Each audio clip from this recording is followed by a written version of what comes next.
Like many young men in 1968, Private Daniel Harris believed war was something you could prepare for. You trained, you followed orders, you faced the enemy, and if you were brave enough, you survived. But Vietnam was different. When Daniel arrived in Da Nang, he was 19 years old. The air hit him first. Heavy, humid, suffocating. It wrapped around, his body like a second uniform. The jungle stretched endlessly beyond the runway, dense, dark, unknowable. There were no visible enemies, no warning shots, no dramatic confrontation, only quiet, and in Vietnam, quiet could be the most dangerous sound of all. Then came the click. Small, subtle, almost delicate. The soldier walking ahead of Daniel stopped instantly. His body stiffened. For a fraction of a second, time hesitated. Daniel didn't understand what was happening. Then the ground erupted. The explosion shattered the stillness. Dirt and metal tore through the air. The blast wave struck before thought could form. Sound disappeared into a violent ringing. Smoke swallowed the path they had been walking just seconds before. And then, silence. Thick, hollow, unnatural. When Daniel's hearing slowly returned, so did reality.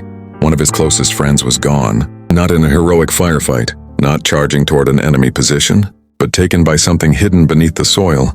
Unseen, patient, waiting. It was in that silence, standing on unstable ground, that Daniel understood something that would follow him long after Vietnam. The enemy wasn't always in front of you. It could be beneath you, around you, watching you.